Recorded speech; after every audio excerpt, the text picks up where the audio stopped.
Maybe it's just that men are more willing to come in and talk about it. Right, and I feel like there's more potential treatments for it, and it's more kind of out there in terms of what are the options. Right. So they're seeing it, and I think that's the one service that these types of websites have done is made it more accessible, talked about, versus before, you didn't want to say that you couldn't perform. Yeah, if you were 30 and you had erectile dysfunction, you weren't talking about that with anybody. Right, that wasn't something you want to talk about. Right. So I remembered what the issue was with that. We had this meeting last week. I was talking about this study, and then I was saying that, well, maybe it's at one point all men will be taking daily Cialis or Viagra because it's better for their heart and it helps their erections.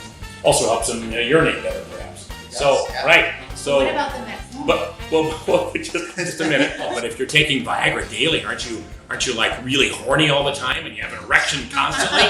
so obviously that's not true, right? That's right, Jen? correct. So, Yes. so because you have to be aroused sexually in order to, it just helps men get an erection. Right, and the 5 milligram Cialis is the one that was built not only to help with erections, but also to help with urination. So patients are taking that for BPH and to help with urination, and it's not making them horny and or erect all the time because there are other things like testosterone that go into that. I mean, many of my patients that have had prostate cancer treatment are on, they take Viagra or Cialis daily or nearly daily, and they've taken it for years, and I don't think there are any known long-term side effects. No, if they don't have any side effects early on, like muscle cramping or vertigo or whatnot, they're fine. And yeah, some guys get stuffy nose or they don't like the effect or the way they feel on those drugs. But in terms of harmful side effects, essentially none. In fact, there's probably long-term More benefits. right, Yeah, exactly. right. Probably more benefits than taking an alpha blocker. Right. So alpha blockers like Flomax. Yeah, exactly. We can talk about that later. So one of the hardest conversations I find in my clinic is talking to patients about PSA testing. And sometimes the patient will come in and they've been told by another doctor or they've read on the internet that you don't need to test the PSA, that it's not a helpful test, that you don't use it anymore.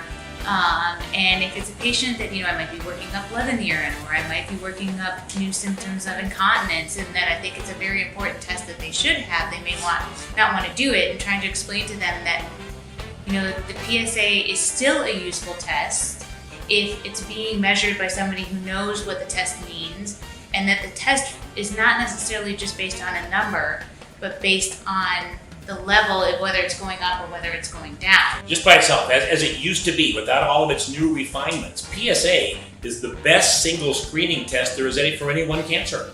It's better than mammogram.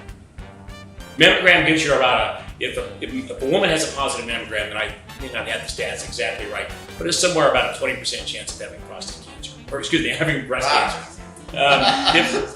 If a man has a PSA between 4 and 10, he's got about a 30% chance of having prostate cancer. The trouble is, years ago when PSA first became available, we were diagnosing all these cancers that didn't need treatment.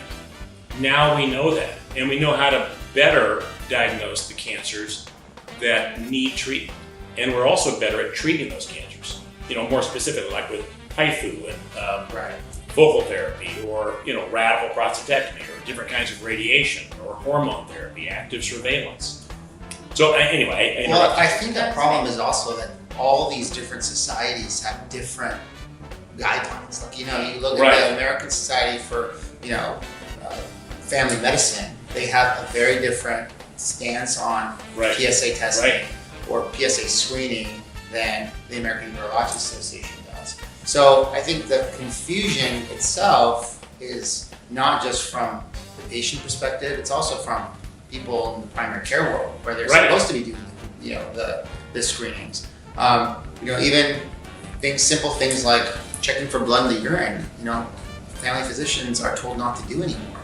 And even though we see a lot of patients with hematuria, they're told that's not really a recommended screening test anymore. So there's a uniformity that needs to happen that unfortunately hasn't happened yet. But I think it's about the patient understanding how we use the number, and that when the number is tested by somebody who's educated, like a urologist, and we're following it, just because it may be elevated one day doesn't mean you're going to get a biopsy, or just because it's really low doesn't mean we ignore you either. that it's just a number that has to be tracked over time, and it's really that number going up and down over time that we're looking at instead of the specific number itself. That's what I try to explain to patients. Right. I mean, we're so much more sophisticated now in terms of how we use just PSA, but also then additional tests that can be done, other blood tests or urine tests. Right. Or imaging. Like MRI and better ultrasound.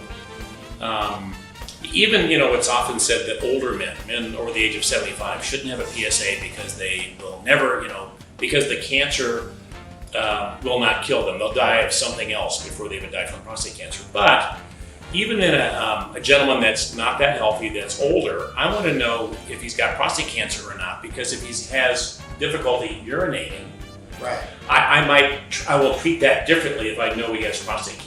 I may not recommend some kind of aggressive, radical treatment, but I'm going to manage his urinary problems differently because he's got prostate cancer. Yeah, exactly. I mean, it's on our guidelines that if somebody goes into urinary retention, the PSA is one of the things that you're supposed to check, because you're right, you're going to treat him differently if he has prostate cancer, whether just an enlarged prostate, even if he's 89. Exactly right. And I want to know that sooner as opposed to later. Later, right. I can stay here all night and try to... In fact, next time I think I might bring wine. I might loosen up.